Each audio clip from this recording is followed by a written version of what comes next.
Hello' guys, কি খবৰ? আশা কৰোঁ চবেই ভালেই আছে। আজি আকৌ বহুত দিনৰ মূৰত ভিডিঅ' এটা বনালোঁ।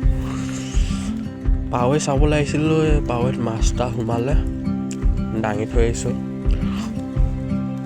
তাৰপৰা সৰুকৈ ভিডিঅ' এটা বনালোঁ। আকৌ মোবাইলটো ল'বলৈ আহিবলগীয়া হ'ল। চাব লাগিব কিমান ডাঙৰ মাছ এটা সোমাইছে।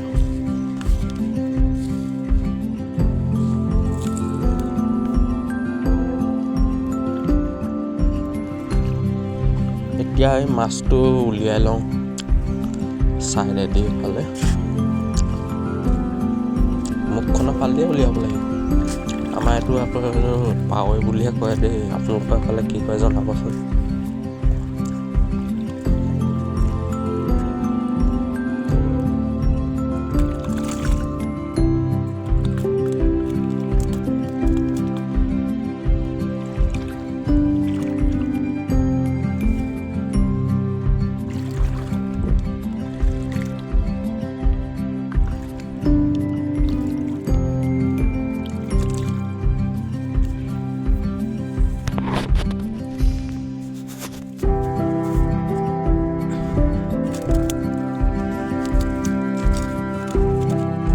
মাছটো বেছি ডাঙৰ নহয়, এয়া এসাঁজ হ'ব, খাবলৈকে হ'ব। আজিলৈ ভিডিঅ'টো ইমানেই।